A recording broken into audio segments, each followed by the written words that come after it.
네, 그러면은 아이고 여기서 슬라이드. 네, 3주차 스터디 한번 시작해보겠습니다. 아, 저렇게 보이는구나. 네. 먼저 지난주에는 그 2주차 영상 혹시 다 보셨나요? 그 2주차 영상 보셨으면 이제 그 내용을 잠깐 복습을 해보자면은 스프링 빈이랑 스프링 컨테이너에 대한 얘기를 제가 했었거든요, 그 영상에서. 근데 스프링 빈이라고 하는 거는 그 자바 어플리케이션 전체 어플리케이션 컨텍스트를 놓고 봤을 때 그 어플리케이션 전체에서 공동으로 사용할 하나의 객체를 말하는 것이었고, 스프링 컨테이너는 그 빈이라고 하는 것을 저장하는 일종의 저장 공간과 같은 느낌이었어요. 그리고 의존성 주입이라고 하는 거는 이제 스프링 빈과 스프링 빈이 뭔가 서로가 서로한테 의존하는 관계가 있을 때 그걸 이제 의존성이라고 하는데, 그런 의존하는 스프링 빈을 우리가 직접 객체를 생성해서 넣어주는 게 아니라 그 자바 스프링이라고 하는 프레임워크에게 의존해서 이거 빈 좀 넣어줄래? 라고 하면 이렇게 스프링 프레임워크가 빈을 알아서 넣어주는, 그렇게 자동으로 주입받아서 사용하는 방식으로 스프링이 동작을 한다고 했었습니다. 그래서 스프링의 그럼 컨테이너에다가 어떻게 빈을 등록을 하느냐 라고 한다면은 크게 설정 파일과 컴포넌트 스캔이라고 하는 방식이 있는데, 이거 좀 끊기는 것 같은데요. 혹시 이렇게 말해도 또 들리시나요? 그냥 이렇게 해볼게요. 그냥 설정 파일과 컴포넌트 스캔이라고 하는 방식이 있는데, 뭐 두 가지 방식 중에서 저는 개인적으로 컴포넌트 스캔이라는 방식을 이제 사용한다고 말씀드렸고, 근데 개인적이라기보다는 프로젝트를 할 때 거의 컴포넌트 스캔 방식을 주로 사용하는 것 같아요. 그리고 컨테이너에서 빈을 주입받는 방식은 생성자 주입과 필드 주입이 있고, 이 두 가지 방식은 모두 쓰이지만 생성자 주입 같은 경우에는 이제 우리가 메인이라고 하는 영역에서 실제 어플리케이션 코드 동작하는 코드를 쓸 때 주로 사용하는 방식이고, 필드 주입은 테스트 코드를 쓸 때 주로 사용하는 방식이라고 했었습니다. 그리고 그 다음으로 이제 했던 주제가, 우리가 이제 스프링 어플리케이션을 만들 때는 크게 지금 화면에 보이시는 구조와 같이 어플리케이션을 설계해서 만드는데, 먼저 컨트롤러에 대한 부분도 간단하게 지난주 앞부분에서 설명을 드렸었는데, 그 컨트롤러라고 하는 거를 이제 우리가 미리 만들어 놓으면은 스프링이 뭔가 API 호출이 왔을 때 우리가 만들어 온 컨트롤러 메서드를 알아서 호출을 해가지고 그 API를 처리해서 응답을 만들도록 시킵니다. 그러면 우리가 해야 될 거는 컨트롤러를 잘 만들고 그 컨트롤러가 응답을 잘 내보내도록 하는 건데, 우린 단순하게 컨트롤러 하나만 만드는 게 아니라 그 컨트롤러가 해야 될 일이 너무나도 많기 때문에 그 역할들을 이렇게 계층으로 나눠가지고 세분화해서 이렇게 만들도록 일반적으로 구조를 시킨다고 했었습니다. 그래서 결국 기본적으로 컨트롤러는 데이터베이스랑 소통을 해야 될 텐데, 그 컨트롤러가 데이터베이스랑 소통하는 과정까지 서비스 레포지토리라고 하는 중간 과정을 거치게 되고, 그 중간 과정을 거치는 과정에서 데이터를 서로 넘겨줘야 되는데, 데이터를 넘겨줄 때는 DTO와 NTT라고 하는 이제 일종의 중간 매개 객체를 이용해서 데이터를 넘기고 주고받습니다. 그래서 이번 주부터는 이제 본격적으로 그 프로젝트를 시작을 해볼 건데요. 먼저 이번 주 할 일은 어플리케이션이 사용할 데이터베이스를 설계하는 것, 그 다음에 JPA를 이용해서 우리가 설계한 데이터베이스를 구현해보는 것, 이렇게 두 가지를 해보려고 합니다. 그래서 아까 그 레이어드 아키텍처에서 보자면은 지금 이 데이터베이스 영역을 지금 한다고 봐주시면 좋을 것 같아요. 안녕하세요. 먼저 데이터베이스를 설계하기 전에 제가 지금 기초 데이터베이스 수업을 들으면서 이거를 같이 소개하면 좀 도움이 될 것 같아서 한번 가져와 봤는데요. 이제 우리가 어떤 이런 서비스를 만들어 가지고 어플리케이션을 만들려고 할 때는 보통 그 서비스를 통해서 해결하고자 하는 문제가 있을 거잖아요. 그러면은 그런 그 해결하고자 하는 문제의 상황을 우린 크게 개체와 관계를 통해서 나타낼 수 있습니다. 그래서 저는 이거를 제 나름대로의 생각을 적어봤는데, 개체는 이제 엔티티라고 하고 관계는 릴레이션십이라고 하는데, 그 개체는 문제 상황을 구성하는 요소로 볼 수 있고, 관계는 그런 엔티티와 엔티티 사이의 관계로 이제 문제 상황을 표현할 수 있습니다. 그래서 이걸 표현하는 예시는 뒤쪽에서 슬라이드로 한 번 더 보여드릴게요. 그래서 이렇게 문제 상황을 개체와 관계를 이용해서 표현하는 방법을 ER 모델이라고 하고, 이때 ER 모델을 다이어그램으로 이렇게 도식으로 표현한 것을 ERD라고 합니다. 그래서 뭐 ERD의 줄임말은 사실 Entity Relationship Diagram 뭐 이런 식으로 들어갑니다. 그리고 이 개체와 관계는 둘 다 공통적으로 뭔가 세부적인 특징인 속성을 가질 수 있습니다. 그래서 예를 들어서 우리가 만약에 사람이라고 하는 엔티티를 만든다면은, 뭐 사람은 공통적으로 이름과 나이라는 속성을 가지니까 이렇게 속성을 갖고 있다라고 표현을 할 수 있고, 그 관계가 속성을 갖는 걸 조금 어색하게 여기실 수도 있는데, 어떤 관계도 속성을 가질 수 있어요. 그래서 만약에 우리가 어떤 사람과 사람 사이에 친구 관계가 있다고 하면은, 제가 좀 어제로 예시를 만들었는데, 그 친구 관계에서 이 관계가 시작된 연도를 이런 식으로 속성을 가지도록 설계를 할 수도 있습니다. 그리고 이제 엔티티 같은 경우에는 그 엔티티 자체가 일종의 하나의 그룹이잖아요. 예를 들어서 사람이라고 하면은 사람 엔티티라고 하면은 일단 큰 기본적으로 커다란 사람이라고 하는 집합이 있는데 그 사람이라고 하는 집합 안에는 우리 한 명 한 명 한 명 한 명이 이렇게 들어갈 수 있잖아요. 우리 개개인이 데이터로서. 이때 우리 같은 그런 하나의 객체를 식별할 수 있는 속성을 갖는 게 이제 프라이머리 키라고 하는 속성을 이제 그런 엔티티를 식별할 수 있는 속성으로 갖습니다. 그래서 제가 여기 이렇게 예시를 하나 가져와 봤는데요. 지금 저희가 하고 있는 게 초급 백엔드 스터디잖아요. 그래서 초급 백엔드 스터디를 한번 ERD로 이렇게 한번 표현을 해봤어요. 그래서 아마 지금 이렇게 스터디 들으실 때 와우 클래스 이용해서 하고 계시잖아요. 그래서 와우 클래스가 아마 이런 식으로도 설계가 되었을 것 같은데 우선 저 같은 경우에는 뭔가 이 ERD로 뭔가를 그릴 때 저는 개체와 개체 사이의 관계를 나타내는 거를 일종의 동사로 표현하는 거를 조금 좋다고 생각을 해요. 그래서 예를 들어서 저는 스터디 멘토고 저는 지금 이 스터디를 준비하고 있잖아요. 그래서 저는 스터디라고 하는 개체랑 스터디 멘토라는 개체랑 스터디라는 개체의 관계를 놓고 봤을 때는 저는 스터디를 준비하는 관계를 갖고 있고 진행하는 관계를 갖고 있어요. 그리고 여러분은 지금 스터디를 수강하고 계시니까 뭐 그냥 학생이라고 표현을 했는데 학생이라고 하는 엔티티와 스터디라고 하는 엔티티 사이에는 이제 수강한다라는 관계가 있다고 표현을 할 수 있을 것 같아요. 그래서 지금 제가 이렇게 뭐 엔티티는 뭐 네모로 그리고 관계는 이렇게 다이아몬드로 그리고 이런 식으로 표현을 했는데 뭐 사실 이런 거를 외우는 건 중요하지 않지만 그냥 이런 식으로 그림을 그릴 수 있다라는 거를 나타낼 수 있다라는 거를 이해를 해주시면 좋을 것 같습니다. 그래서 ER 모델을 실제로 우리가 데이터베이스로 이걸 그럼 어떻게 표현하느냐라고 한다면은 이렇게 표현할 수 있습니다. 먼저 개체, 관계, 속성이 있는데 개체는 데이터베이스에서 테이블에 해당하는 내용이고요. 그 다음에 관계는 테이블 또는 외래키로 나타낼 수 있습니다. 마지막으로 속성은 테이블 안에 들어가는 하나하나의 컬럼을 이제 속성이라고 볼 수 있습니다. 그래서 이제 본격적으로 ERD를 통해서 한번 데이터베이스를 설계해 보려고 하는데요. ERD를 그리는 도구가 되게 여러 가지가 있거든요. 근데 사실 뭐 여러 가지 도구가 있지만 저는 개인적으로 이 ERD 클라우드라는 게 외부로 간단하게 쓸 수 있다 보니까 뭐 별도의 설치 같은 것도 할 필요 없이 간단하게 할 수 있어서 저는 이 ERD 클라우드라는 걸 사용해서 한번 ERD를 그려보도록 하겠습니다. 그래서 네, 제가 이렇게 미리 준비를 했는데요. 제가 아마 거기에다가 안 올렸어야 되나? 그 웹 주소창에다가 주소가 어렵지 않아요. erdcloud.com 이라고 치시고 들어가시면은 나오는데 지금 이 사이트가 안 보이시는구나. 잠시만요.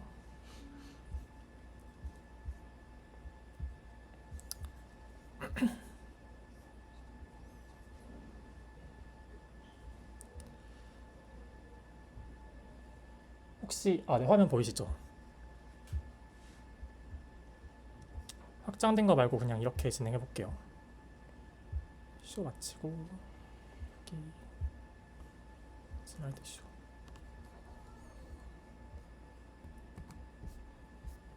잠시만요.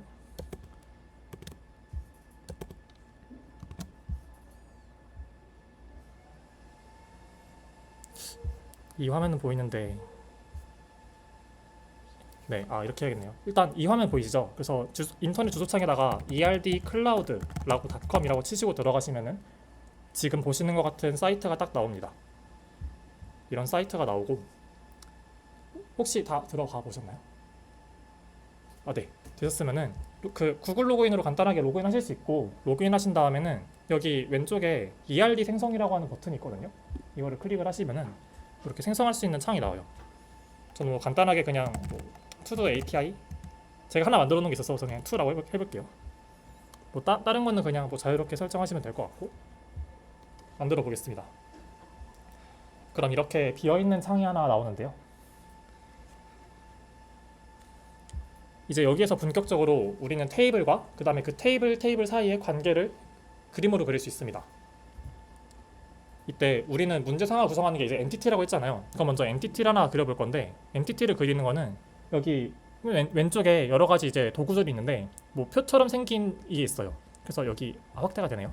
여기 뭐 새로운 엔티티 추가라는 버튼이 있는데 이거 이용하셔가지고 클릭하시면은 뭔가 이렇게 딱 생깁니다.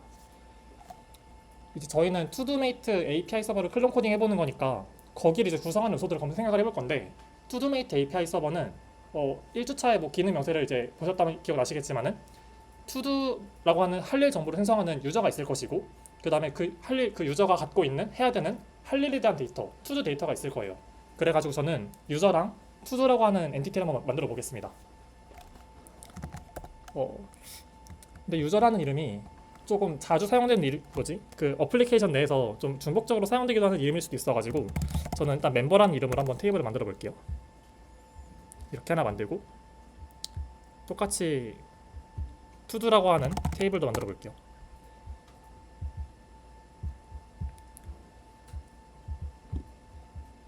이제 여기에서 그 테이블 안에 들어있는 데이터 하나하나를 식별하는 값이 프라이머리 키 PK라고 하는데, 여기 위에서 노란색 버튼을 클릭을 하시면은 PK를 추가할 수 있고, 파란색 버튼을 클릭을 하시면은 그냥 일반 컬럼을 추가할 수 있습니다. 그래서 컬럼은 속성에 해당한다고 했었죠. 그래서 먼저 멤버가 있고 투두가 있는데, 저는 먼저 투두 먼저 작성해 볼게요. 멤버는 조금 간단하게 할 거라서. 그래서 먼저 투두에 대한 PK로 저는 여기 앞쪽에다가 뭐 투두 ID 이런 식으로 PK를 잡을게요. 이 ID 값은 어떤 값이 들어갈 거냐면은 그냥 매번 데이터가 생성될 때마다 유일하게 들어가는 고유한 숫자 값이 일씩 증가하면서 들어가도록 만들려고 해요. 그래서 여기 타입에다가는 저는 MySQL을 사용할 건데, MySQL에서 엄청나게 큰 정수 타입을 표현하는 자료형으로 bigint라고 하는 자료형이 있어요. 그래서 저는 이 bigint형으로 PK를 타입을 선언해 보겠습니다.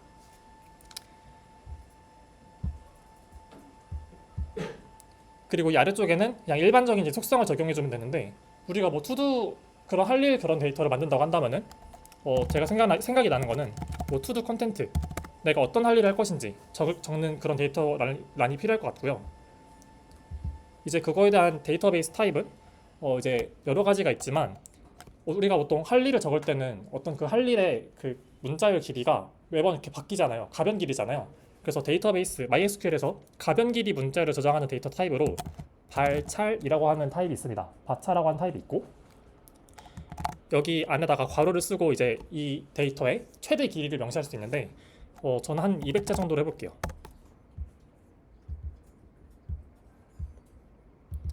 그 다음으로 들어갈 수 있을 법한 게 투두, 우리가 어떤 할 일을 했으면은 그 할 일을 뭐 했다 안 했다 체크할 수 있는 데이터가 필요하잖아요. 그래서 투두 저는 뭐 is checked 이런 식으로 한번 필드를 만들어 볼게요.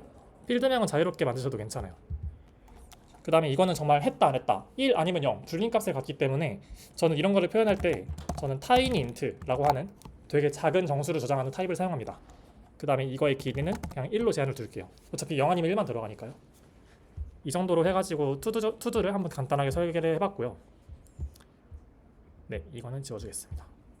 그 다음에 멤버가 있는데, 멤버 같은 경우에는 저는 그냥 정말 간단하게 하려고 해서 일단은 그냥 멤버도 똑같이 멤버 아이디라고 하는 PK를 만들어주고, 여기도 PK는 전 일반적으로 그냥 빅인트를 공통적으로 씁니다. 그냥 늘어나는 자동으로 증가하는 그런 시퀀스 값을 쓰고 싶어가지고 이렇게 빅인트를 쓰고, 뭐 필드 같은 경우에는 자유롭게 설계를 해주시면 좋을 것 같아요. 제가 그 과제 명세도 조금 적었는데 저는 그냥 멤버 로그인 아이디 이 정도까지만 한번 적어볼게요. 타입은 발차로 해서 아이디 길이면 한 20자 정도 한번 해볼게요. 뭐 모자랄 수도 있겠지만 네, 이 정도로 하고 그냥 이 필드는 지우겠습니다. 혹시 뭐 다른 필드를 넣고 싶다, 뭐 예를 들어서 멤버라고 하면은 뭐 멤버의 나이, 이름 아니면은 뭐 비밀번호 이런 것들을 저장하고 싶다 라고 하시면 자유롭게 더 추가적으로 넣어주셔도 괜찮을 것 같아요. 이제 이렇게 두 개의 엔티티를 한번 설계를 해봤고요. 잠깐 PPT로 돌아오면은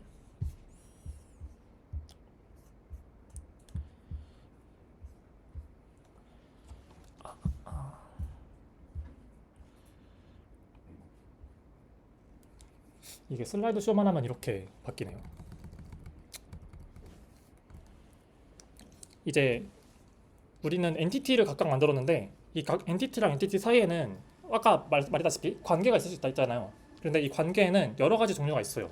먼저 지금 보시는 것처럼 다대의 관계가 있을 수 있고, 1대다 관계가 있을 수 있고, 1대1 관계가 있을 수 있고, 다대다 관계가 있을 수 있어요. 근데 뭐 다대1이랑 1대다는 일단 지금으로서는 뭐 거의 똑같은 것처럼 생각을 해주셔도 괜찮고, 다대1, 1대1, 다대다 이렇게 한번 세 가지에 대해서 한번 생각을 해볼 건데요.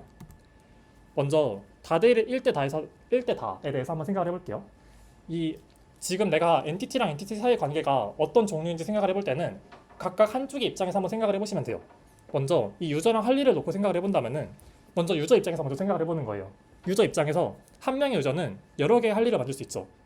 그래서 유저랑 할 일의 관계는 1대 n입니다. 그럼 이번엔 거꾸로 할 일의 입장 생각을 해보는 거예요. 할 일의 입장에서는 나 할 일 하나는 한 명의 유저한테만 속한 입장이에요. 그래서 할 일과 유저의 관계는 1대1입니다. 그래서 그런 관점에서 보면은 전체적으로 봤을 때 한 명의 유저는 여러 개의 할 일을 만들 수 있지만 할 일은 하나의 유저에만 속하는 관계로 지금 이 그림처럼 그려지게 돼서 유저와 할 일의 관계는 최종적으로 1대 n 관계입니다. 그래서 1대 n 관계는 일반적으로 외래키를 통해서 구현을 하게 되고요. n-대1 관계도 뭐 동일하게 뒤집어서 구현할 수 있겠죠. 그래서 한번 이 관계를 ERD로 한번 표현을 해볼게요.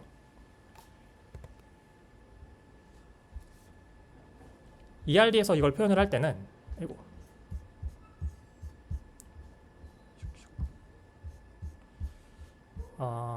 네. 여기 오른쪽에 보시면은 여러 가지 이렇게 뭐 선으로 나타내져 있는 부분들이 있거든요. 여기 뭐 마우스를 아마 가져다 대보시면은 없거나 한 개 또는 여러 개, 뭐 없거나 여러 개 이런 식으로 다양한 관계가 있을 수 있어요. 근데 우리는 어떤 유저 한 명이 할 일 데이터를 만들 때 할 일 데이터를 만들지 않거나 하나만 만들거나 여러 개를 만들 수 있잖아요. 모두 다 가능한 거기 때문에 없거나 한 개 또는 여러 개라는 관계를 우리는 지정을 해줄 거고요. 한 명의 유저를 기준으로 여러 개의 할 일을 만드는 거니까 이렇게 선택을 해주시면 되고, 여기에서 식별관계랑 비식별관계 중에서는 비식별관계를 선택해 주시면 됩니다. 네, 그럼 이렇게 투두에 멤버 아이디가 들어가게 돼요. 지금 이렇게 보시면은 여기 선으로 이렇게 나와 있는데 한 명의 유저가 여러 개의 할 일을 만들 수 있다 라는 식으로 관계를 표현한 것을 알 수 있고, 이 멤버 아이디가 투두 테이블에 PK로 들어가게 됩니다. FK, 외래키로 들어가게 됩니다.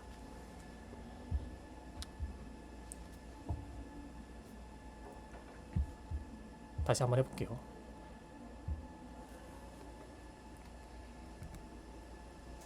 그래서 아까 관계를 설정할 때 뭐 식별관계랑 비식별관계라는 게 떴었는데 이거는 비식별 관계를 그냥 일반적으로 선택을 해주시면 됩니다.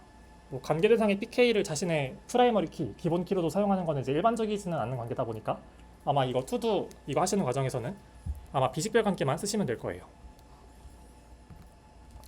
이번에는 n-n 관계를 한번 살펴볼게요.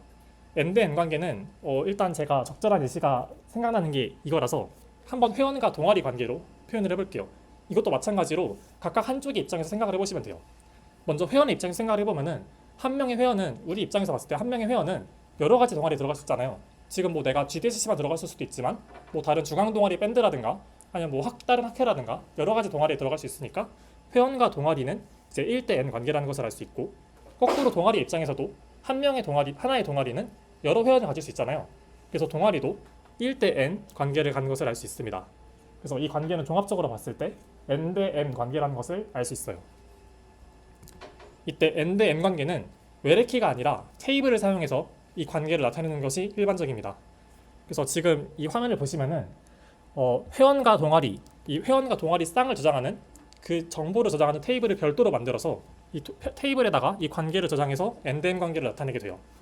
이때 테이블을 만드실 때는 이제 이걸 중간 테이블이라고 하는데 이 중간 테이블에다가도 꼭 이렇게 PK를 같이 달아주시는 거를 권장드립니다.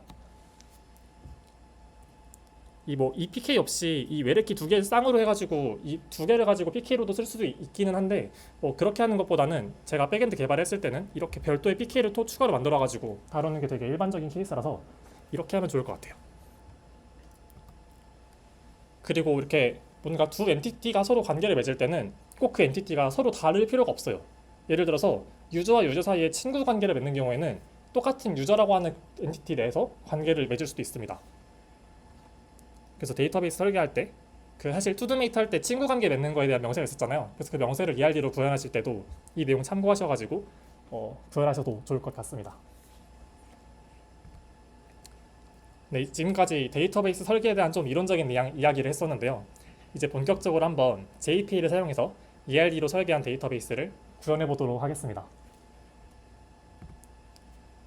그래서 지금부터 할 일은 이제 그 전체 스프링 어플리케이션 아키텍처에서 이제 이 엔티티 부분이 들어가게 될 거예요. 주황색 엔티티 부분이 들어가게 될 거고, 먼저 JPA라는 건 뭐냐면은 자바 퍼시스턴스 API의 줄임말이라고 하는데요. 그냥 쉽게 말해서 데이터베이스에서 읽어온 데이터를 자바 객체로 하나로 매핑시켜주는 일종의 자바의 표준 기술이라고 보시면 되고요. 이제 이거를 ORM이라고도 부릅니다. 그래서 이거는 제가 자바의 표준에다가 굵게 만들어놨는데 이게 굵게 쓴 이유가 JPA는 스프링에 국한된 기술이 아니라 자바의 표준 기술이기 때문에 스프링과는 조금 이렇게 별개로 떨어져 있는, 그러니까 독립적인 개념이기는 해요. 근데 보통 스프링을 쓸 때 JPA를 같이 함께 묶어가지고 쓰는 경우가 일반적이긴 하죠. 그래서 JPA에서도 엔티티라고 하는 개념이 나오거든요. JPA에서의 엔티티는 자바와 데이터베이스가 소통하는 단위고, 테이블의 데이터 하나가 엔티티 객체 하나로 매핑되는 것을 이제 JPA의 데이터 단위로 볼 수 있습니다. 그래서 이제 우리가 그 데이터베이스의 테이블을 직접 SQL로 만드는 게 아니라 이 엔티티 클래스를 통해서 우린 테이블을 정의할 거거든요. 근데 엔티티든 이제 클래스니까 결국엔 그럼 그 클래스가 생성하는 객체가 있을 거 아니에요. 그럼 그 객체 하나가 이제 데이터베이스에서 가져온 데이터 하나가 들어오는 그런 느낌이 되는 거예요. 아마 직접 만들면서 해보시면 이해가 되실 것 같은데요. 그래서 이렇게 엔티티 클래스라는 걸 정의를 하면은 JPA가 엔티티 클래스의 정의를 보고 테이블을 생성한 SQL을 알아서 작성하고 실행해 줍니다. 그리고 다음 주에 다룰 내용이지만 우리는 이렇게 정의한 엔티티를 통해서 테이블에 CRUD, 뭐 Select, Insert, Update, Delete 이런 것도 그냥 자동으로 하도록 시킬 수도 있습니다. 그래서 이렇게 JPA를 사용하면 얻는 이점이 SQL을 직접 파이핑해서 작성하는 시간을 줄일 수 있고, 그래서 우리는 뭔가 좀 어플리케이션의 구조, 설계라든가 그런 거에 조금 더 이렇게 고민할 수 있는 시간을 얻을 수 있습니다. 그래서 이렇게 좀 이미지로도 나타내 봤는데요. 예를 들어서 우리가 JPA한테 아이디가 1인 유저 데이터를 줘야겠다라고 이렇게 요청을 보내요. 그러면은 JPA가 자동으로 알아서 데이터베이스에다가 이렇게 SQL을 만들어줍니다. 이 SQL이 지금 무슨 뜻인지 모르시더라도 상관없어요. 그냥 뭔가 줘야 하는 SQL을 알아서 짜주는구나 라고 생각을 해주시면 되고, 그럼 이 데이터베이스에서 뭔가 이렇게 조회해온 데이터가 있다고 치면은 그 데이터를 JPA가 알아서 자바 객체로 이렇게 포장해가지고 만들어주고요.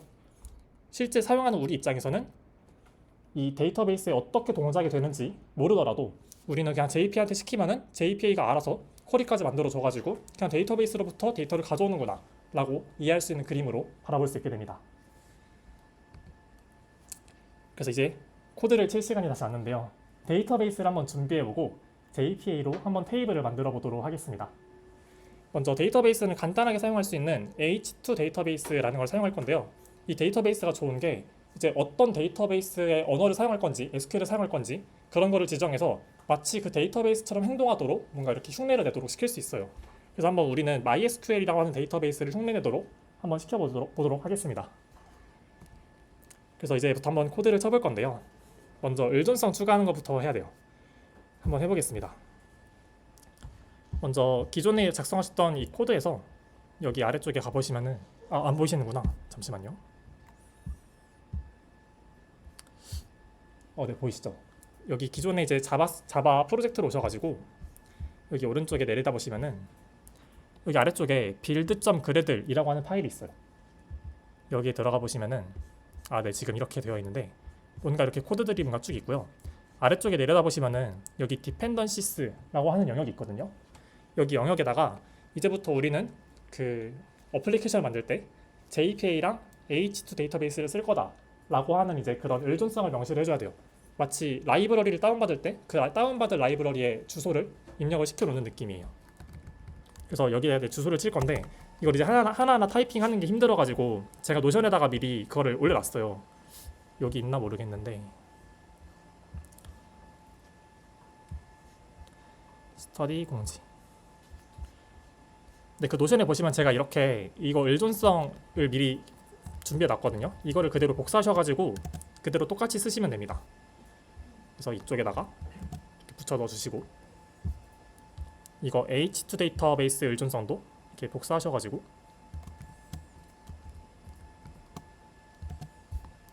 붙여 넣어주시고, 저는 뭐 데이터베이스는 데이터베이스 의존성이라는 거를 좀 명시하려고 이렇게 주석해가지고 이렇게 아래쪽에다가 넣어놓을게요. 이렇게 의존성을 추가해 주신 다음에는 반드시 그 여기 오른쪽에 보시면 이렇게 코끼리 뱅글뱅글하는 이 아이콘이 새로 떴거든요. 이거를 꼭 눌러가지고 이 그래들이라는 거를 다시 로드를 해주셔야 돼요. 이걸 안 하시면은 프로젝트에서 인식을 못합니다. 새롭게 추가된 라이브러리들을. 그래서 이걸 해주시고, 아마 전 이거 학교에서 빌린 맥북인데 이거 좀 빨라가지고 되게 금방 되더라고요.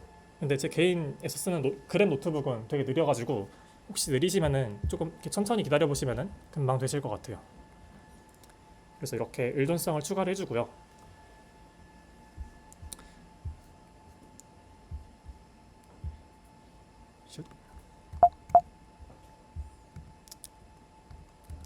혹시 이렇게 보이셔도 보이시죠? 그 다음으로 이제 뭐 할 거냐면은 이제 JPA 그 우리가 스프링 부트를 쓸 때 스프링 부트가 뭔가 이렇게 각종 설정 같은 거를 되게 간편하게 할 수 있도록 도와준다 그랬잖아요. 이제 그걸 한번 느껴볼 건데요. 먼저 우리가 데이터베이스를 이제 준비를 했으니까 자바 어플리케이션이랑 데이터베이스랑 소통할 수 있도록 그 데이터베이스에 대한 접속 정보를 넣어주는 과정을 이제 할 거예요.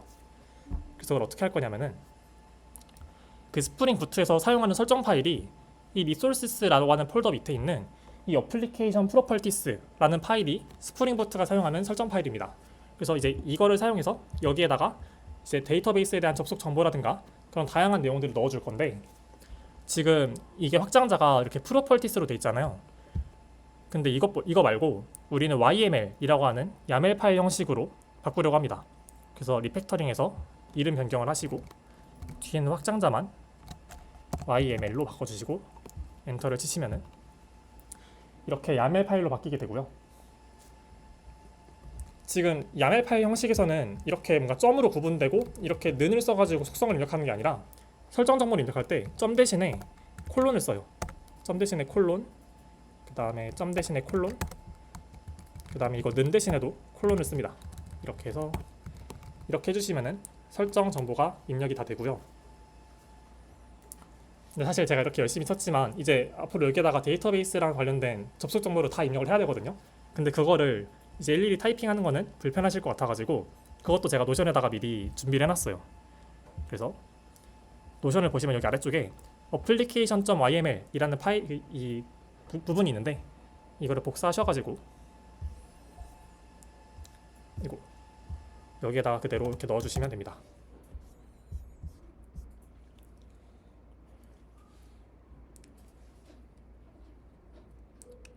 제가 조금 빠르게 진행하고 있을까봐 좀 그렇긴 한데 혹시 조금 천천히 진행하기를 원하시는 분 계신가요? 괜찮으신가요? 네, 일단 이렇게 되어 있고 이거에 대한 옵션을 이제 간단하게만 좀 설명을 드리자면은 PPT에도 제가 다 적어놨거든요. 먼저 그 우리가 데이터베이스에 접속할 주소는 이 데이터 소스의 URL이라고 하는 걸로 명시할 수 있어요. 그래서 이 뭐 JDBC, H2, MEM, TODO라고 하는 게 이제 데이터베이스의 주소고요. 이게 주소고 이 뒤에 세미콜론 뒤에 붙어 있는 거는 이제 H2 데이터베이스를 쓸 때 일종의 옵션 같은 느낌이라서 내가 지금 이 H2 데이터베이스를 쓸 때 MySQL 모드로 사용하겠다라는 것을 명시하는 부분이에요. 그 뒤에는 이제 H2 데이터베이스에 대한 옵션인데 설정인데 우리가 이제 데이터베이스에다 뭔가 데이터를 넣고 뭔가 이렇게 조작을 하다 보면은 지금 데이터베이스에 어떤 데이터가 들어있는지 보고 싶을 때가 있잖아요. 그럴 때는 이제 관리자 콘솔을 통해서 그 GUI, 그 뭔가 그림 형식으로 된 뭔가 표 모양으로 지금 어떤 데이터가 들어있고 뭐 데이터를 이렇게 넣어보고 조작해보고 하는 그런 관리자 콘솔을 쓸 수가 있거든요. 근데 그런 콘솔이 기본 값은 이제 사용하지 못하도록 막혀 있어요. 근데 이제 그거를 사용하겠다라고 활성화해주는 옵션이 이 콘솔 에네이블이라고 하는 옵션이고요. 그 밑에는 이제 JPA에 대한 옵션인데 우리가 이제 JPA가 자동으로 뭔가 우리가 동작을 하면은 SQL을 알아서 만들어준다고 했잖아요. 그 만들어주는 SQL을 어떤 건지 보겠다.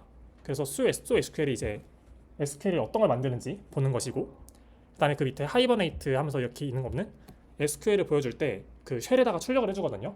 근데 그냥 이 옵션을 안 하고 하면은 되게 보기 힘들게 출력을 해줘요. 그래서 되게 들여쓰기도 예쁘게 맞춰주고 예쁘게 출력해주도록 하는 게 이 포맷 SQL 옵션입니다. 마지막으로 그 밑에 있는 거는 이제 JPA가 어떤 이제 그 자바 엔티티 객체를 통해서 뭔가 조작을 할 때 SQL을 만든다고 했잖아요. 그러면은 SQL 언어는 뭐 오라클도 있고 뭐 포스트그레스도 있고 마이스큐엘도 있는데 그 언어마다 조금씩 문법이 달라요. 그러면 어떤 문법을 사용해가지고 SQL을 만들어야 되는가 라는 거를 지정을 해줘야 되는데 그걸 지정한 옵션이 이 다이어렉트 방언 옵션입니다. 그래서 이걸로 지금 MySQL 8 문법으로 SQL을 만들어라 라는 거를 지정해 준 거예요. 네, 조금 설명이 길었지만 이거 다 사실 PPT에 있는 내용이라서 네, PPT를 봐주시면 좋을 것 같고요. 네, 그래서 콜론 구분하는 거, 이 설정에 대한 여러 가지 설명들을 그대로 여기다 적어놨습니다. 이제 모든 준비가 끝났고요. 데이터베이스 연결이 이제 이걸로 끝났어요.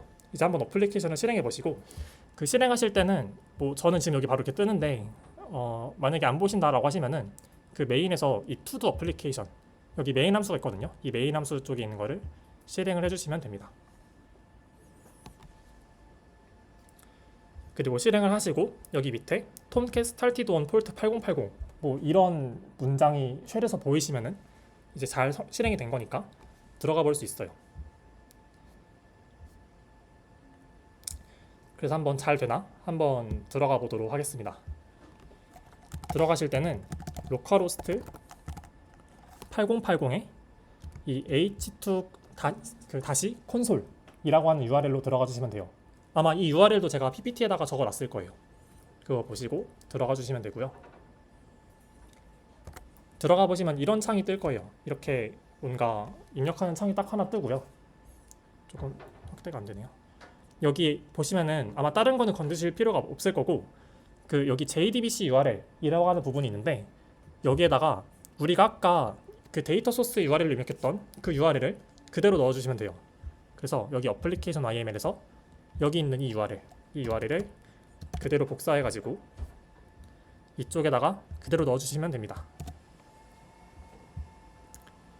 이렇게 하시고 커넥트 하셨을 때 이런 창이 잘 나오시면은 성공하신 거예요.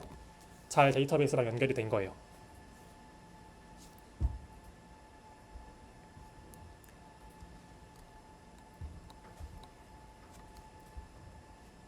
혹시 여기까지 잘 되셨을까요? 네, 그럼 한번 다음으로 넘어가 보도록 하겠습니다. 이제 데이터베이스도 연결이 잘 되었으니까 본격적으로 이제 JPA를 시켜가지고 한번 너가 클래스 만들어 봐라. 그러니까 클래스에 테이블 만들어 봐라. 이렇게 한번 시켜보겠습니다. 그래서 우리는 그 테이블을 정의를 할 때 자바 클래스를 통해서 테이블을 정의를 해볼 거고요. 한번 해보겠습니다. 먼저 이 메인 아래쪽에 있는 이 com.example.todo API 이쪽 밑에다가 새로운 패키지를 하나 만들 건데요. 새로 만들기 위해서 패키지, 그 다음에 여기에다가 to도라고 해볼게요. 그 다음에 새로 만들기 위해서 자바 클래스 해서 똑같이 to도라고 해볼게요. 그럼 이렇게 새로운 클래스가 하나 만들어졌고요. 네, 이렇게 클래스가 만들어졌고, 이제부터 우리가 만든 클래스가 엔티티 클래스다. JPA로서 그 JPA를 통해서 데이터베이스랑 소통하는 데 사용되는 엔티티 클래스다 라는 걸 명시해주기 위해서 일종의 표시, 꼬리표를 남겨주는 오노테이션을 붙여줄 거예요. 그래서 여기에다가 entity라고 하는 오노테이션을 붙여주시면은 이렇게 꼬리표가 붙고요. 근데 여기 보시면 이렇게 빨간 줄이 떴잖아요. 이제 우리가 어떤 그런 데이터베이스를 이렇게 자바 클래스를 통해서 설계를 할 때는 클래스를 통해서 테이블을 만들고요. 그 다음에 그 데이터베이스에 들어갈 여러 가지 컬럼들은 이 클래스의 필드를 통해서 정의를 합니다. 그래서 우리가 아까 봤던 ERD를 잠깐 보면은 뭐 to-do 클래스에는 지금 to-do ID랑 to-do 컨텐트, to-do is checked라고 하는 필드가 있고, 뭐 member ID라는 필드가 있는데, 일단 이 위에 있는 to-do랑 관련된 직접적으로 관련된 그런 필드부터 먼저 작성해 주도록 할게요. 먼저 클래스에다 작성하는 모든 필드는 객체지향 프로그래밍을 들으셨다면은 이렇게 은닉하는 게 되게 중요하다고 하잖아요. 그래서 모든 필드는 다 프라이빗으로 해주는 게 기본입니다. 그래서 프라이빗으로 넣어주시고, 그 MySQL에서 빅인트에 해당하는 게 그 자바에서는 롱에 해당합니다. 그래서 빅인트에 맞춰서 롱으로 선언을 해주시고, 저는 그냥 일반적으로 뭐 이렇게 ID 이런 식으로 한번 필드를 정해볼게요. 그 다음에 프라이빗, 아까 뭐 to-do 컨텐트 이런 내용이 있었던 것 같아요. 그래서 스트링 컨텐트 이런 식으로 필드를 하나 정해주고, 마지막으로 프라이빗 불린 is checked 이런 식으로 한번 필드를 만들어 볼게요. 이러면 아까 데이터베이스에 있었던 그 세 가지 필드랑 좀 관련된 필드들이 만들어졌죠. 컬럼이랑 관련된 필드들이. 근데 이제 이렇게만 하면은 해결이 안 되고요. 여기 보시면은 이렇게 빨간 줄 뜨는 이유가 그 지속성 엔티티 to도에는 기본 키가 포함되어야 합니다. 뭐 이런 오류가 뜨는데요. 이게 말 그대로 지금 이 쓰는 엔티티가 존재를 하려면은 그 기본 키, 프라이머리 키가 어떤 건지 명시를 해줘야 돼요. 그래서 우리 같은 경우에는 지금 이 long id라고 하는 이 필드를 pk로 쓰기로 했잖아요. 그래서 pk에다가는 이게 pk다 라는 걸 지정해주기 위해서 id라고 하는 어노테이션을 붙여줘야 됩니다. 이렇게 해주시면은 빨간 줄도 사라졌고, 이렇게 정의를 할 수 있어요. 이제 한번 이 상태에서 어플리케이션을 다시 한번 실행을 해볼게요. 다시 실행을 해보고, 이렇게 실행을 해보시면은 지금 아래 뭔가 떴죠? 이거 보이시나요? 지금 보시면은 이게 JPA가 알아서 자동으로 만들어준 SQL이에요. 그래서 create table to도 이런 식으로 해가지고 테이블을 만드는 이게 MySQL 문법이거든요. 이 문법대로 자동으로 SQL을 만들고 실행을 해가지고 테이블까지 지금 만들어주는 거예요. 그래서 지금 이제 뭔가 또 데이터베이스에 생겼을 거니까 여기에 다시 들어가 보시면은 한 번 더 이렇게 로그아웃 되니까 로그인해서 들어가 보시면은 여기 오른쪽에 지금 to도라고 하는 테이블이 새로 생긴 것을 볼 수 있습니다. 그래서 궁금하시면 이걸 클릭을 한번 하시면은 뭐 알아서 이렇게 셀렉트 뭐 조회하는 코드를 만들어 주거든요. 이거를 실행을 해보시면은 이렇게 테이블이 만들어진 것을 알 수 있습니다. 근데 지금 보니까 이 테이블에 있는 컬럼 이름이 isChecked, id, 컨텐트 이런 식으로 되어 있는 걸 볼 수 있어요. 근데 지금 우리는 ERD에다가 정의를 할 때 to id, to 컨텐트, to isChecked 이렇게 정했잖아요. 그래서 지금 컬럼명이 좀 안 맞는 상태예요. 그래서 이 컬럼명을 일치시켜주기 위해서 그 컬럼명을 지정하는 옵션이랑 그 다음에 지금 이 컬럼에 들어가 있는 이 데이터 타입들 빅인트, 바차, 타이니인트 이런 것들도 좀 맞춰주도록 할게요. 그런 거를 맞춰줄 때는 지금 이 각각의 필드들이 다 하나하나의 그런 컬럼을 나타내고 있으니까 여기다가 컬럼이라고 하는 어노테이션을 붙여주시면 되고요. 여기 안에는 이제 name이라는 속성을 쓸 수 있어요. name은 말 그대로 이 컬럼이 가질 이름을 지정하는 옵션이고요. 여기에다가는 to content 우리가 그 ERD에서 설계했던 그 이름 그대로 넣어주시면 됩니다. 여기서 name은 to is checked 이런 식으로 할 수 있고요. 그다음에 사실 그 데이터 타입 같은 경우에는 이 롱을 쓰면은 자동으로 빅인트로 맞춰주거든요. 그래서 여기는 건들 필요가 없고 여기는 컬럼으로 여기도 똑같이 이름만 맞춰줄게요. name은 to id 맞춰주고 이쪽에다가 컬럼 데피니션이라고 하는 속성이 있어요. 이 속성을 사용하시면은 이 컬럼의 데이터 타입까지도 지정해 줄 수 있거든요. 그래서 여기에다가는 컨텐트는 아까 발찰 200 이렇게 되어 있었고요. 여기는 컬럼 데피니션 타이니 인트 1 이런 식으로 되어 있었어요. 그래서 이렇게 똑같이 맞춰줄게요. 네. 이렇게 하면 됐고 이제 여기다가 우리는 하나 더 뭔가 붙여주려고 하는데요. 어떤 거를 붙일 거냐면은 우리가 일반적으로 이 to도라고 하는 이런 데이터를 생성을 할 때 테이블에다가 데이터를 넣게 되면은 이 프라이머리 키 값 이건 그냥 단순하게 정수 id 값이잖아요. 이거는 데이터가 생성이 될 때마다 자동으로 일씩 증가하는 값으로 만들려고 해요. 데이터베이스에서 그걸 지원을 해주거든요. 그러면 그거를 할 때 어떻게 이 JP에다 그걸 명시를 하느냐?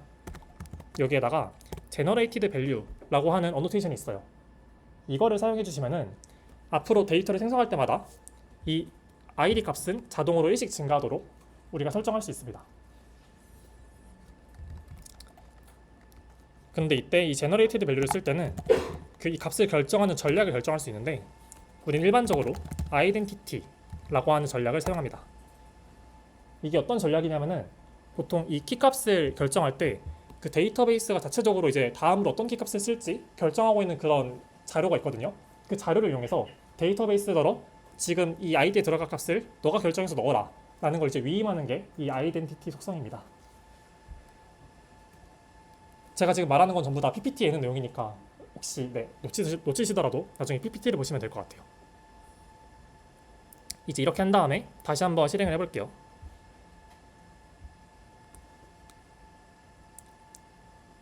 네, 그럼 여전히 똑같이 이렇게 만들어지는데 뭔가 이렇게 그 다음 타입이 좀 바뀌었죠. 바차 200 이런 식으로 좀 바뀌었고 한번 여기에서 다시 들어가 보시면은 콘솔에서 들어가 보시면 이 to-do 테이블을 한번 조회를 해봤을 때 컬럼 이름이 to-do is checked, to-do id, to-do content 이런 식으로 맞게 들어간 것을 보실 수 있습니다. 그래서 여기까지 엔티티 클래스를 한번 간단하게 만들어 봤고요. 그래서 아까 말씀드린 것처럼 엔티티 어노테이션을 사용해서 지금 이 클래스가 엔티티라는 걸 명시하고 id 어노테이션으로 pk 필드에다가 이 필드가 프라이머리 키, 기본 키라는 것도 명시를 해줘야 되고요. 뭐 자동으로 일씩 늘어나는 걸 하기 위해서 이 generated 밸류를 쓴다는 거, 그 다음에 이렇게 실행했을 때 뭔가 잘 만들어지는 거랑 컬럼 어노테이션으로 이렇게 이름까지 맞출 수 있는 거까지 했습니다. 근데 지금 이 ERD를 보시면은 아직 투두에서 하나 안 한 게 있어요. 바로 이 외래키거든요. 이 외래키를 이제 만들어주기 위해서 먼저 이 멤버라고 하는 엔티티도 간단하게 빠르게 만들어줄게요. 이거 만들 때도 똑같이 패키지를 만들어가지고 멤버 이 안에다가 만들어줄게요. 멤버 네, 이렇게 해주시고 이건 조금 빠르게 해볼게요. 엔티티 클래스니까 엔티티라고 하는 어노테이션 붙여주고 그 다음에 얘도 똑같이 그냥 id, 롱 id라고 하는 id 필드를 갔는데 그 필드는 id라는 어노테이션으로 이렇게 표시를 해줘야 됩니다. 뭐 제너레이티드 밸류나 뭐 그런 것들도 하기는 해야 되는데 지금은 그냥 간단하게 하려고 생략을 하고 이 정도까지만 할게요. 이렇게까지만 해도 다시 실행을 해보시면은 그 멤버 테이블도 만들어지고 잘 보이는 걸 알 수 있거든요. 그래서 그냥 정말 간단하게 지금 이제 연관 관계를 매핑하는 것만 해보려고 하거든요. 그래서 지금 보시면은 이렇게 투두 테이블이랑 멤버 테이블까지 만들어지는 것을 확인할 수 있습니다. 네, 콘솔 확인까지는 안 할게요. 이렇게 해놓고 이렇게 엔티티가 만들어졌으면은 이제 연관 관계를 그 외래키 같은 거를 이제 매핑을 해줘야 되는데 만들어줘야 되는데 외래키는 어떻게 만드느냐? 외래키 그거 롱 값이니까 그냥 이렇게 프라이빗 롱 이렇게 뭐 멤버 아이디 뭐 이런 식으로 하면 안 되나요? 이렇게 물어보실 수 있는데 그 되게 이게 JPA가 되게 좋은 게 이렇게 하는 게 오히려 더 불편해요. 이렇게 안 하고 어떻게 하면 되냐면은 좀 더 객체지향적으로 여기다 프라이빗 멤버라고 하는 이 멤버 엔티티를 바로 필드에 그걸로 갖다 쓸 수 있게끔 설계를 해놨습니다. 그래서 외래키 필드를 만들 때는 그 필드에 해당하는 테이블을 이렇게 가져와가지고 그 엔티티를 필드에다 넣어주시면 되고요. 지금 이렇게 보시면 이렇게 빨간 줄이 뜨는데 이 외래키 필드는 조금 특별한 필드다 보니까 두 가지 설정을 해줘야 돼요. 첫 번째로 뭘 해줘야 되냐면은 이게 지금 외래키 필드다, 외래키 컬럼이다 라는 걸 명시해주기 위해서 조인 컬럼이라는 걸 써줘야 되고요. 이때 이 조인 컬럼에다가는 이름으로 그 외래키 필드의 이름도 지정해줄 수 있습니다. 똑같이. 그래서 아까 뭐 멤버 아이디였죠? 이런 식으로 지정을 해줄 수 있고요. 그 다음으로 두 번째 필요한 게 지금 여기 뭐 추천으로 뜨고 있는 이 many-to-one이라고 하는 이거거든요. 이거 뒤에 패치까지도 똑같이 이렇게 써줘야 돼요. 그래서 many-to-one 어노테이션이 필요한데 이건 뭐냐면은 아까 잠깐 설명드렸던 뭐 1대1, 1대 다, 뭐 다대다 그 관계 있잖아요. 그거랑 관련된 어노테이션이에요. 그래서 이게 지금 어떤 연관관계를 갖고 있는 어노테이션이냐라는 걸 명시해주는 어노테이션이고 그럼 여기서 many-to-one이라는 걸 사용할 이유를 잠깐 살펴보면은 우리가 유저랑 투두랑 관계가 1대 다 관계라고 했잖아요. 근데 우리는 지금 투두에 대한 엔티티를 만들고 있어요. 그럼 그 1대 다 관계에서 투두는 다에 해당하는 쪽이고 이 멤버라고 하는 거는 1에 해당하는 쪽이잖아요. 그래가지고 지금 이 어노테이션을 many-to-one 지금 투두에서부터 바라봐가지고 가는 거니까 투두는 좀 많이 있는 입장이고 멤버는 하나 있는 입장이니까 many-to-one으로 이렇게 어노테이션을 정해준 거예요. 그 아까 1대 다 관계 파악을 할 때 투두 하나의 입장에서 생각을 해보자고 했었잖아요. 근데 이 어노테이션 설정할 때는 그 하나의 입장이 아니라 그 전체 그룹의 입장에서 봐줘야 돼요. 이게 조금 헷갈리실 수 있는데 투두 하나의 입장에서는 사실 멤버를 볼 때 1대1이었지만은 그 투두 전체적인 그룹을 놓고 보면은 그 멤버 전체랑 투두 전체를 놓고 보면은 1대 다 관계였잖아요. 그래서 투두는 다니까 이쪽에다가는 다를 해주고 그 뒤에다가는 원으로 써준다. 이게 헷갈리시면은 그냥 무조건 many-to-one을 쓰자라고 기억을 해주셔도 되긴 합니다. 사실 이거 말고는 거의 안 쓰거든요. 그래가지고 그냥 many-to-one을 쓰자라고 기억을 해주셔도 좋습니다. 그 다음에 여기 뒤에 fetch라고 하는 옵션이 있는데 이거는 PPT에서 보고 조금 더 설명을 드려볼게요. 네, 그래서 한번 돌려볼까요? 이거를 실행해보면은 이것까지만 해볼까요? 이거를 또 실행을 해보시면은 뭐 여기 이렇게 뭐 투두 쪽을 보시면은 멤버 아이디라고 하는 이런 프라이머리 키가 그 포린 키가 만들어지고요. 그래서 여기 보시면 이렇게 포린 키 옵션도 이렇게 달아주는 것을 볼 수 있습니다. 그래서 콘솔에서 그냥 들어가 보시면은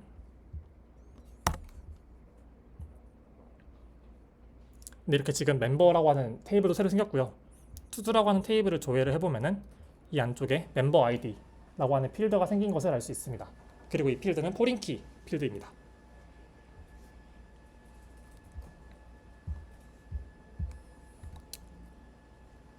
네, 그래서 그거에 대한 내용이 지금 이 내용이고요. 외래키 컬럼을 나타낼 때는 롱 타입의 외래키 필드 대신 해당 엔티티 타입의 엔티티 객체를 필드로 가지도록 설계를 하시면 됩니다. 그럼 왜 이렇게 하느냐? 그냥 이 롱 타입으로 하는 거를 저장을 할 수도 있는데 이제 그렇게 저장을 하게 되면은 우리가 나중에 뭔가 이 멤버라고 하는 정보를 투두라고 하는 정보랑 같이 엮어가지고 뭔가 가져오려고 할 때 우리가 그걸 조인하는 SQL을 직접 짜야 돼요. 근데 만약에 이런 식으로 JP의 도움을 받아가지고 이렇게 뭔가 엔티티랑 엔티티 사이로 직접 이렇게 객체 간의 연결을 지어 놓으면은 그런 조인하는 쿼리 같은 경우도 그 JPA가 알아서 다 만들어줍니다. 그래서 이렇게 작성해 놓는 게 조금 더 JPA를 사용하는 그런 방법이라고 할 수 있고요. 네, 엔티티 연관 관계를 명시할 때는 아까 말씀드린 대로 이 조인 컬럼 어노테이션을 사용해 주셔야 됩니다. 그 다음에 이 해당 외래키로 생기는 연관 관계가 어떤 종류인지도 명시를 해줘야 되는데 지금 보시는 것처럼 many to one, 다대 1, one to one은 1대 1, 여기는 뭐 1대 다, 다대다 이런 식으로 네 가지 종류가 모두 어노테이션으로 존재를 하고요. 근데 우리는 이 뒤에 있는 거 두 개는 안 쓸 거고 두 번째 있는 one to one은 설계를 하시다가 뭔가 내가 지금 이건 1대로 짠 것 같은데 싶으시면은 필요에 따라 쓰시면 됩니다. 보통 일반적으로는 many to one을 제일 많이 써요. 그래서 조인 컬럼은 뭐 외래키 컬럼 정보를 나타내는 거 아까 이야기를 했었고요. 이번 스터디에서는 이렇게 두 개를 쓸 건데 원투원은 필요시 사용하는 거지만 아마 안 쓰실 가능성이 높을 것 같긴 합니다. 그리고 매니 투 매니는 사용하지 않는 이제 거의 사용하지 않는 어노테이션인데 M 대 N 관계는 테이블로 구현할 거라서 그래요. 이것도 이제 뒤에서 한번 이야기를 할게요. 그 다음에 원 투 매니는 이제 1 대 N 관계인데 이거는 1에 해당하는 엔티티 뭐 투두면은 이제 멤버랑 투두면은 멤버 쪽이겠죠. 그 1에 해당하는 엔티티에다가 N에 대한 연관 관계를 명시하는 그 양방향 매핑에 사용되는데요. 이제 이 양방향 매핑이라는 걸 처음 들어보셨겠지만 당연히 이번 스터디에서는 단방향 매핑만 쓸 거라서 그냥 양방향 매핑 이런 게 있구나 라고만 생각을 해주시고 지금은 안 쓴다 라고 생각을 해주시고 넘어가 주셔도 괜찮습니다. 그 다음에 아까 제가 패치에 대한 걸 이야기한다고 했었는데 이 연관 관계를 나타내는 어노테이션에 이 패치 속성이 있어요. 이게 무슨 속성이냐면은 지금 이렇게 연결된 엔티티를 언제 가져올지 명시하는 속성이거든요. 그래서 패치 타입에는 크게 이거랑 레이지 두 가지가 있는데요. 기본 값이 이거예요. 네, 이거 그 즉시 로딩이라고 하는 게고 그다음에 레이지는 지연 로딩이라고 하는 건데 이게 간단하게 말해서 어떤 거냐면은 우리는 지금 멤버랑 투두를 이렇게 연관을 지었잖아요. 그러면은 우리가 뭔가 투두 객체 정보를 가져올 때 그거랑 딸려있는 연관된 멤버 정보의 객체까지 한 번에 다 가져오겠다라는 게 즉시 로딩이고요. 지연 로딩은 투두 객체 정보를 가져올 때 연결된 멤버 정보를 한 번에 다 가져오는 게 아니라 그렇게 하는 건 조금 좀 비효율적인 것 같은데 멤버는 내가 필요할 때 말할게 그때 가져와줘 라고 말하는 게 지연 로딩이에요. 근데 이제 뭔가 좀 잠깐 생각을 해보면은 당연히 즉시 로딩이 좋은 거 아닌가? 라고 생각을 할 수 있는데요. 이거는 조금 어플리케이션이 복잡해지면은 되게 비효율적이에요. 예를 들어서 지금 투두랑 연결된 멤버가 있는데 그 멤버에 연결된 또 다른 엔티티가 있고요. 그거에 연결된 또 다른 엔티티가 있다 해볼게요. 그럼 우리는 투두를 하나 가져오면은 멤버를 가져오고 멤버랑 연결된 걸 또 가져오고 그거랑 연결된 걸 또 가져오고 이런 식으로 줄줄이 모든 걸 다 가져오게 돼요. 그러면은 굉장히 비효율적이겠죠. 그래서 이제 이 문제를 그냥 그 이름을 구분을 지어가지고 뭐 n+1 문제라고 부르기도 하는데 이제 이런 문제 때문에 즉시 로딩을 사용하지 않는 것이 권장되고 지연 로딩을 사용하는 것이 권장됩니다. 그래서 이 지연 로딩을 사용하게 되면은 내가 정말 그 멤버 연결된 그 엔티티의 정보가 필요할 때 내가 딱 그걸 지정을 하게 되면은 그 순간에 JPA가 알아서 조인하는 쿼리를 만들어주고 그걸 가져오도록 해줍니다. 그래서 이 지연 로딩을 그냥 기본적으로 쓰자라고 생각을 해주시면 좋을 것 같습니다. 이제 마지막으로 엔티티 생성자에 대한 이야기를 하고 마칠 건데요. 이제 우리가 열심히 이렇게 엔티티 클래스를 만들었는데 이 클래스로 결국 우리는 객체를 만들어야 돼요. 그러면 생성자가 필요하겠죠.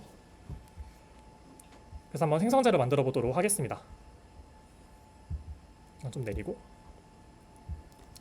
생성자 같은 경우에는 뭐 롬복을 사용하면 자동으로 만들어 주기는 하지만 우리는 직접 만들어 볼게요.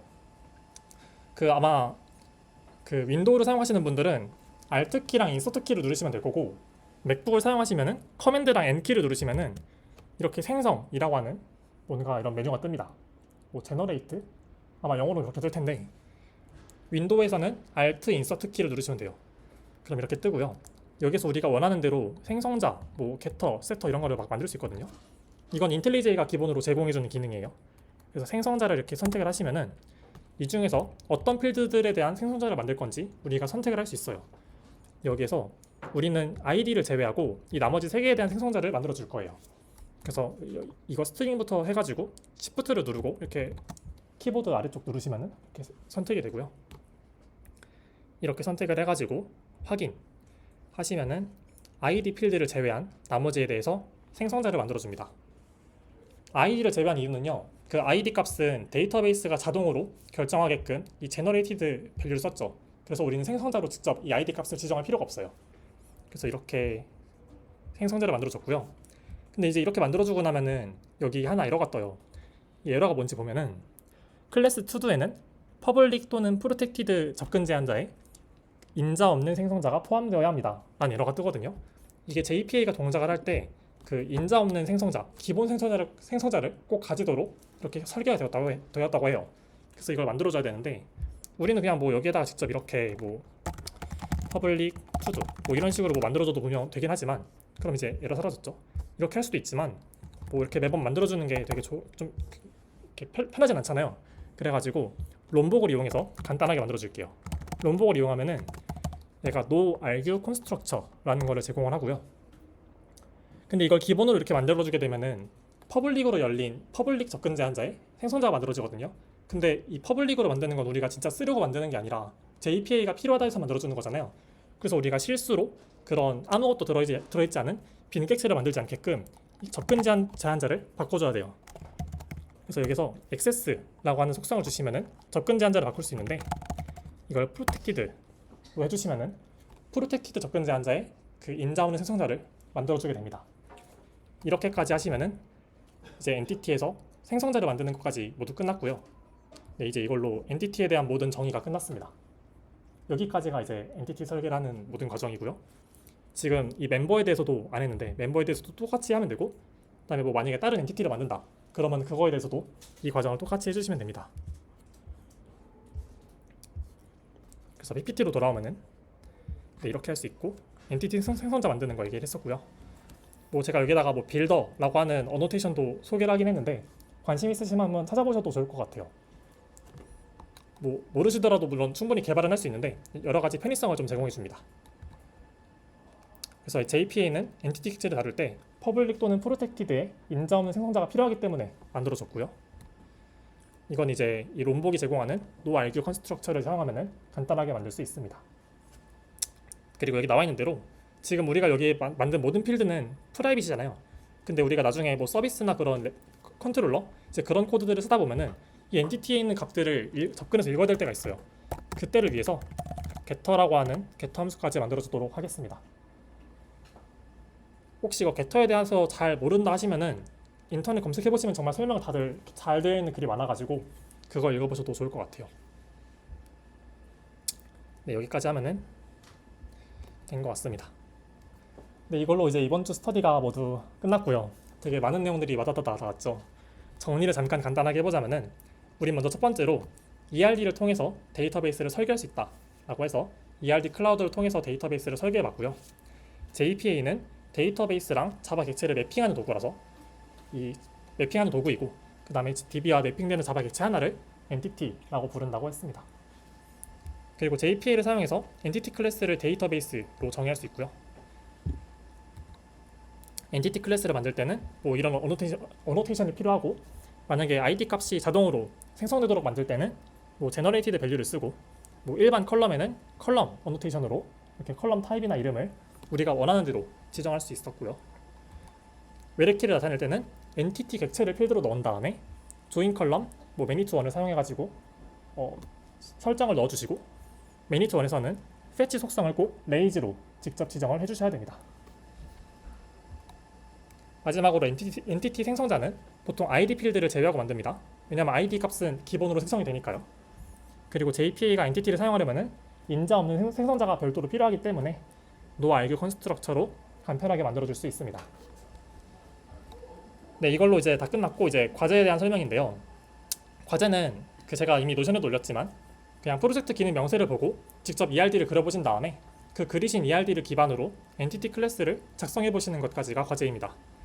그리고 어플리케이션 실행하셔서 이렇게 콘솔 들어가는 거 지금 계속 했잖아요. 이거 하셔가지고 정말 잘 만들어지네, 이거를 눈으로 확인하시는 것까지가 과제입니다. 그래서 과제 명세에 혹시 몰라서 한 번 더 넣었고요. 여기 뒤에 있는 내용 같은 경우는 제가 노션에도 똑같이 비슷하게 넣어놔서 노션 참고해 주시면 좋을 것 같습니다. 네, 그럼 여기까지 해서 이번 주 3회차 스터디 마치도록 하겠습니다.